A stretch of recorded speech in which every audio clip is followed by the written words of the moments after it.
அது அது அது வந்து எங்களுடைய அண்ணனுடைய கருத்து. பரவாயில்ல, அது எங்க அண்ணனுடைய கருத்து. அந்த கருத்தை நான் மதிக்கிறேன். ஆனா அதை ஏற்கல. விட்டுருங்க, வேற ஏதாவது பேசு. நான் பேசுற அரசியல் இருக்குல்ல, நாங்க செஞ்சுக்கிட்டு இருக்க அரசியல் 2006, 2004, 2005 காலகட்டங்கள்ல இதையெல்லாம் எனக்கு கற்பித்த பேராசான் யாரு தெரியுங்களா? யாரு?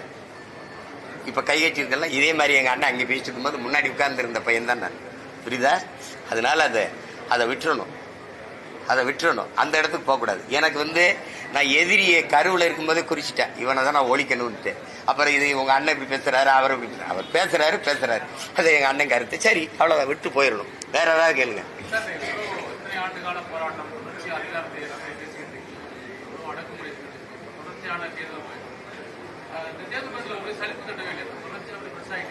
அது சலிப்பு. இப்படி வீர சுதந்திரம் வேண்டி நின்றார் வேறொன்று கொள்வாரோடி பாரதி எங்க பாட்டன். எங்க தலைவர் எங்களுக்கு கற்பிச்சது சுதந்திர பசி கொண்ட மக்களை சோற்று பசி ஒன்றும் செய்யாது. உயர்ந்த லட்சியமும் நோக்கமும் கொண்ட ஒருத்தனை வந்து இந்த தற்காலிக தோல்விகளோ இதெல்லாம் அடக்குமுறையோ ஒடுக்குமுறையோ சிறையோ வழக்கோ அதெல்லாம் ஒன்றும் செய்யாது. நாங்க வந்து நாங்க செய்யறதெல்லாம் அதுன்னா, இப்ப மொழிக்காக வந்து உடம்புல நெருப்பை கொட்டி வெந்து செத்தவன், காவிரி நதிநீருக்காக என் தம்பி விக்னேஷ் செத்தா, 7 பேர் 3 அண்ணங்க விடுதலைக்காக என் தங்கச்சி செங்கொடி செத்தா, ஈழ படுகொலையை தடுக்க என் தம்பி முத்துக்குமார் செத்தா. என் தலைவனே சொன்னது. நாம வந்து களத்துல போராடுறோம், எதிரியோட சண்டை செய்யறோம், அவர் தோட்டா நெஞ்சில பட்டா இறந்துடும், உடனே மரணம் நிகழ்ந்துருது. ஒருவேளை எதிரி கையில சிக்கிட்டா நெஞ்சில விசக்குப்பி இருக்கு, கடிச்சா அடுத்த நொடியில மரணம் நிகழ்ந்துருது. ஆனா அதை விட பெரிய உடம்புல வெறி எண்ணெயை கொட்டிக்கிட்டு நெருப்ப பத்த வச்சு சிறுக வெந்து உயிரை கொடுக்கறது இருக்குல்ல, அதான் ஆகப்பெரிய வீரம். அந்த வீரம் தமிழ்நாட்டில் தான் இருந்ததுங்கிறாரு. அதை வளர்த்து எடுக்காம அதை பார்த்த நாங்க போராளிகள் ஆயிட்டோம், நீங்க வாக்காளிகள் ஆயிட்டீங்களே தம்பின்னு என்று சொன்னது இன்னும் என் காதல கேட்குது. உங்களுக்கு விளங்குதுன்னு நினைக்கிறேன். அதனால அது ஒண்ணுமே கிடையாது. எங்கள் முன்னவர்கள் செய்த ஈகத்துல நாங்க செஞ்சுக்கிட்டு இருக்கோம். அண்ணன் படுற அவமானம் ஏச்சு பேசல. இன்னும் எங்க தலைவரை மட்டும் 100 விழுக்காடு ஏத்துக்கிட்டாங்களே. காந்தி மேல விமர்சனம் இல்லையா? எங்க தாத்தா காமராஜ் முத்துராமலிங்க, எங்க பாட்டன் வஉசி மேல விமர்சனம் இல்லையா? இவனுக்கு விமர்சனம் இல்லைன்னா விமோசனம் இல்லை, தூங்க மாட்டான். அடுத்தவனை குறை சொல்லிட்டே இருக்கணும் அவனுக்கு. அதனால அதை போய் பொருள்படுத்தி இருக்க வேண்டியதில்லை. எனக்கு ஒரு சோர்வும் இல்லை. சோர்வு அடைகிற ஆள் மாதிரி இருக்கா? இல்ல அப்படி இருக்கா? பாருங்க, மத்தவங்க எல்லாம் கூட்டணி போயிட்டு இருக்காங்க. நாங்க அடுத்த தேர்தலை எப்படி சந்திக்கிறது கூட்டமா பேசி போயிட்டு இருக்கோம். 100 வேட்பாளருக்கு மேல தேர்வு பண்ணி வச்சிருக்கேன். பாருங்க, 234 வந்து 134 பேர் இளைஞர்களுக்கு கொடுப்பேன்.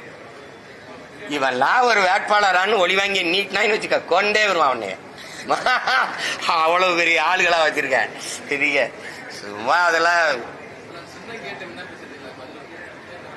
ஒரு 2 வாரத்துக்குள்ள கடிதம் அது அனுப்புறேன்னு இருக்காங்க. நான் கேட்டிருக்கேன். அது சில திருத்தங்களை சொன்னாங்க. அதை திருப்பி இதை மாறுதல் செஞ்சு கொடுத்துருக்கேன். வந்துடும்.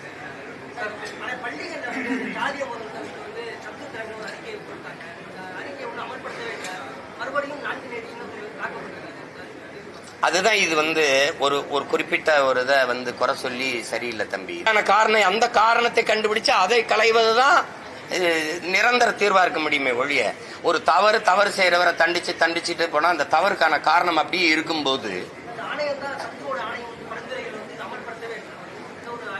நோக்கம் இருந்தா அமல்படுத்திருக்கும்ல. சரி, அந்த துப்பாக்கி சூட்டுக்கு மட்டும்தான் அம்மா அருணா ஜெகதீசன் கொடுத்த அந்த அறிக்கை இருக்குல்ல, அதுல என்ன நடவடிக்கை இருக்குது? 3 மணி நேரம் நின்று சாட்சி சொன்ன ஒரு அரசியல் கட்சி சார்ந்தவன் நான் மட்டும்தான் இருக்கேன். நான் கொடுத்தேன். அதுக்கு என்ன நடவடிக்கை இருந்திருக்குது சொல்லுங்க? எல்லாம் குழு. இதுவரை 30 குழுவா நம்ம போடப்பட்டிருக்கு. நான் பல முறை சொல்லிட்டேன், புழு கூட அரையங்கள நகரும், இந்த குழு அதுவும் நகராதுன்னு சொல்லிட்டேன். சும்மா அந்த நேரத்துல ஒரு சாலையில நீங்க பயணம் பண்ணிட்டு போனீங்கன்னா தம்பி, அப்படி சாலையை கொஞ்சம் பறிச்சு போட்டிருப்பாங்க, அப்ப டைவர்ஷன் போடுவாங்க, அப்படி திருப்பி விடுறது. அந்த அவங்க மொழியில மடை மாற்றுதல் அப்படிம்பாங்க. அந்த நேரத்துல நீங்க கொந்தளிச்சுட்டு இருக்கும்போது அப்படி நாங்க ஆதிநாராயணன் தலைமையிலே நாங்கள் இந்த இஸ்லாமிய சிறைக்கைதில் விடுதலைக்கு ஒரு குழு போட்டிருக்கோம். தங்கச்சி ஸ்ரீமதி இறந்து போனால் அதை விசாரிக்க 2 நீதிபதிகள் தலைமையிலே இன்ன வரைக்கும் அந்த கிராமத்துல விசாரிக்கிறாங்க.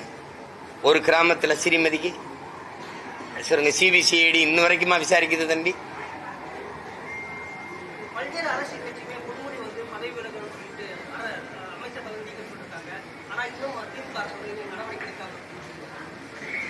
அது அந்த கட்சி தலைமை முடிவு செய்யணும். நான் அதெல்லாம் சொல்லலை. ஐயா அப்படி முதிர்ந்த மூத்த தலைவர், ஒரு பேராசிரியராக இருந்தவர், அது பல மாணவர்களை உருவாக்கியவருங்கிறாங்க. ரெண்டாவது அவர் இருக்கிற உயரத்திற்கு அந்த பேச்சு கண்ணியமா இல்லை. அதை தவிர்த்திருக்கலாம். நீங்க அது அந்த அவ்வளோ பெரிய தலைவருக்கு அது அழகு இல்லை. அதுக்கு மேல கட்சியில நீங்க அதெல்லாம் நாம முடிவு எடுக்க முடியாதுல்ல. அது என் கட்சி இல்லை.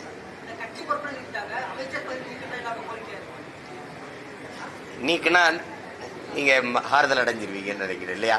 நீக்குனா அவர் பேசுனது சரின்னு ஆயிருமா இல்லை சொல்லுங்க. அது அவங்கதான் முடிவு எடுக்கணும்.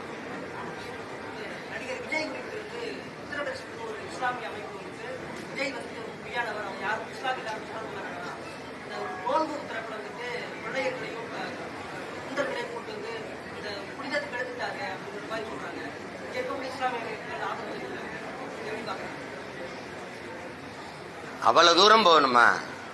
எனக்கு தம்பியை பற்றி தெரியும். அது மாதிரிலாம் உள்நோக்க வச்சுக்கிட்டு செய்யற ஆள் கிடையாது.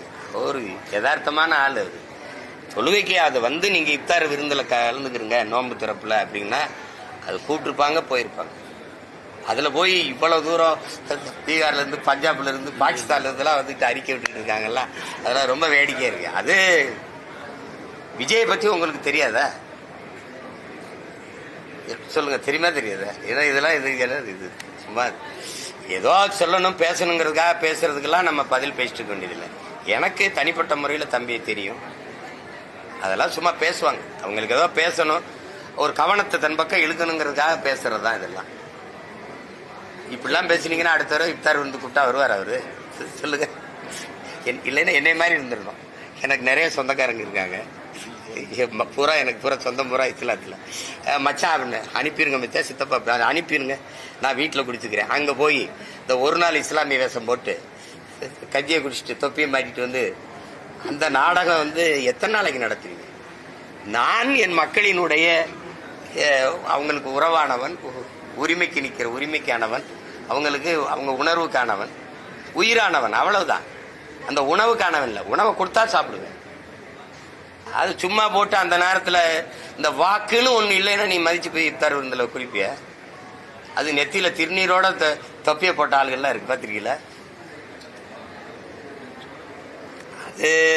அதை நான் ரசிக்கல. அது எல்லாரும் செய்யறாங்க, அதனால நானும் செய்யணும்னு ஒண்ணு விதி இல்லை. அதனால நான் அதை தவிர்த்துக்கிறேன். அதுக்காக எனக்கு அது இல்லை, நீங்க போய் ஏன் பங்கேற்கீங்கலாம் விமர்சனம் இல்லை. அதான் அவங்க விருப்பம். நான் செய்யறதுல யாரும் எங்க உறவினரும் நீ வந்தேதையும் தீரணும்னு யாரும் என்னை கூப்பிடுறதும் இல்லை. உங்களுக்கு புரியுதுன்னு நினைக்கிறேன். அதனால அதுல திரும்ப திரும்ப சொல்ற இந்த மாதிரி குற்றச்சாட்டுகள்லாம் தம்பி விஜய் மேல வைக்காதீங்க. அது நல்லா இல்லை. வேற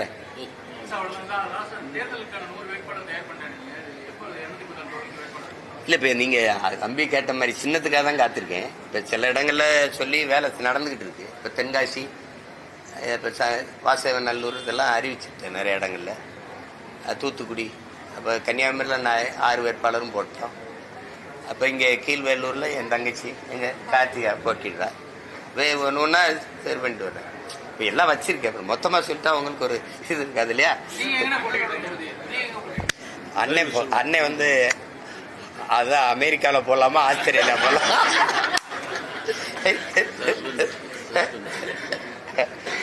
கார்த்தி இரு, பொறுமையா இரு. அண்ணன் சொல்லுவல்ல, நீ ஏன் இவ்வளவு கூட்டணியே முடிவாகலடா தம்பி.